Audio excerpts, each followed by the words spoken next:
I have confirmation that I was current, and they came and recovered the car on Sunday and then charged me all kinds of money. I have other bills. My birthday is actually at the end of the month. I turned 50. I would like to be able to celebrate my birthday, do something special. They come and take this car and tell me that I'm just this horrible flake, and it's Imagine this. You're an Uber driver and your only source of income depends on driving. You've been paying Hertz for a rental car, making sure that your payments are always up to date. Then, in the middle of the night, your car gets repossessed, and then you wake up to your bank account overdrawn by over $1,000. And this isn't just one incident. In 2022, Hertz agreed to pay over $168 million to settle claims from over 360 customers who were falsely accused of stealing rental cars. These accusations led to wrongful arrests, felony charges, and significant financial and emotional distress for innocent people.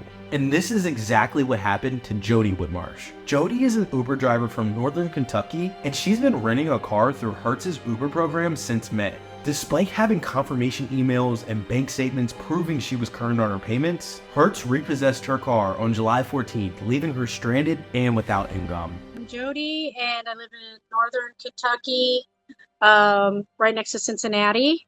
And I drive for Uber for this whole area. I rent through Uber.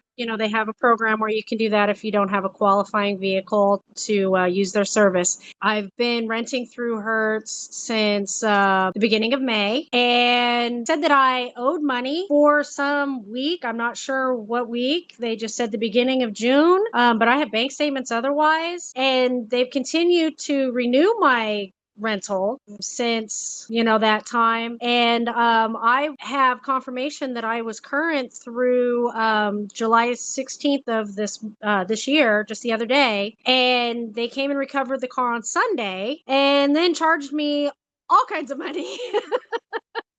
A lot of money, for all of these charges that I've not seen any proof of that I owe for. So it's been a little bit of a struggle. So of course I don't have a car right now, and Uber's my only source of income. So I don't have any income right now, and reaching out to them has absolutely been fruitless. So what were you doing before you were actually an Uber driver, and what kind of led you into becoming an Uber driver? Well, I was in construction most of my adult life.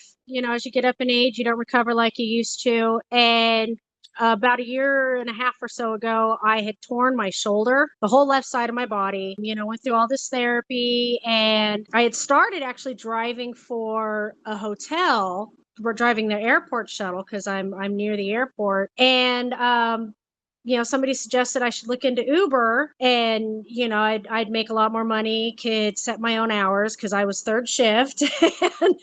And so I did, and I love it. I absolutely love the driving. I love, the people that I meet. It's been absolutely wonderful. Uber's been made aware of my situation, and they're looking into it as well. They're a wonderful support team there. And they had even sent me a notification about a week or so ago stating that, congratulations, you're in the top 25% of earners for the Cincinnati area. Given that I can't go back into the trade that I've been in most of my adult life, this is my income right now. When you talked to the tow truck driver that came to repo the car, what did he say to you? Well, I showed him, look, I'm current, and he says, you are, I can see that. Unfortunately, he's a third party. So he had to do his job. He was really nice. He was very sympathetic and understanding to my plight. And he had stated that he had heard several horror stories about Hertz's billing practices. He didn't really elaborate, but that he had in fact, heard some not good things. That I guess I'm not the only one, certainly not the first one that has dealt with these hiccups. So yeah, but like I said, he was very, very sweet, and he just had to do his job. He was a third party. He was given the order. He said the order had gone out on the 14th for the 14th, even though I had confirmation from Uber saying that my rental was good through the 16th. So I'm really not sure what happened. So you're relying on this, to pay bills, right? This is my only source of income. This is it. Yeah. So, I make probably $200 to $300 a day.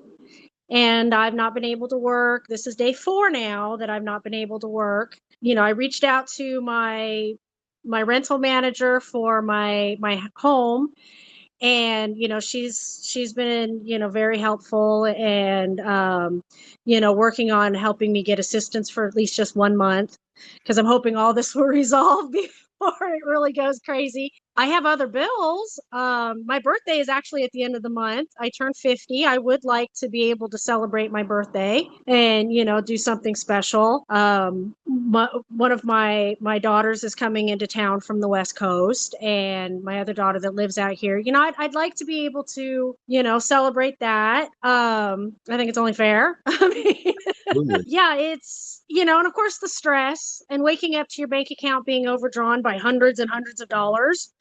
That'll get your heart racing in the morning.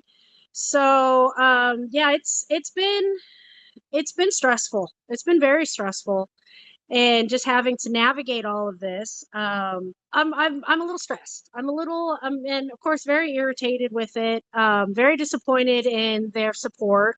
Yeah, they're not very helpful. You said that before you were actually set up for their auto billing feature, but sometimes that you would actually check your bank account and you would realize like, hey, they didn't bill me. And then you would call up the bank or you would call up Hertz. Can you explain that situation a little bit? Okay, so how it works is for Uber drivers, they put a hold for the week. And in my case, the charge was a little over $300, like $310 and some change. And they would put a hold for the week and then charge for the previous week. So there were some weeks that, that was supposed to automatically filter through, and some weeks it wouldn't. And some of that issue, I admit, was my transfer from Uber to my bank account. It takes, like, it's got a process. But once I was made aware of it, I would call it in and say, hey, we need to make me current for the week. It didn't auto renew. Some days I would have the money in the bank and it just didn't go through for whatever reason. I don't know. Um, but again, I would call it in and I would make it current, and then they would send me that little success. You have renewed your policy up until blah blah date. That I've sent you copies of many of those. So yeah, I'm not sure why some of these didn't go through. And of course, as soon as I was made aware of it, I would catch it up, and it was only like a day or two, just to make sure that, yes, I am current, and I would get confirmation from Hertz that yes, I am current. So I don't, I'm very much at a loss of where they say I've defaulted. The recovery charge that they charged me, absolutely, I should not be responsible for.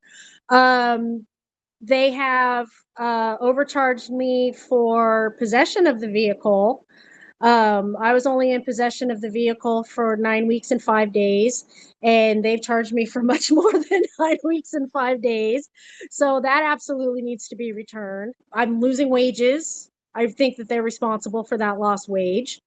And I would like to see maybe, like of course, to get my account in good standing so that I can continue to rent a vehicle. Anything that goes towards my credit, if they've dinged anything towards my credit, I haven't seen anything yet, but if that's something that they end up doing, of course that needs to be completely expunged. um and definitely a formal apology. And I think that they need to really reconsider their billing practices, because they're really not as efficient and as accurate as they need to be. I think that needs to be looked into and considered as well. And I mean, if there was some, defaulted week or something that got missed, they Could should have have been informed me. communicated. I'm more than willing to pay it. But Absolutely. I was never informed. And then all of a sudden, they come and take this car and tell me that I'm just this horrible flake. And it's, that's absolutely not the case. So I think I've done my due diligence and everything I could do with them, and they've dropped the ball. Jody's story is a reminder of the power imbalance between large corporations and everyday people. If Hertz can do this to one person, they can do it to anyone. Let's help Jody get the justice that she deserves and hold Hertz accountable for their actions.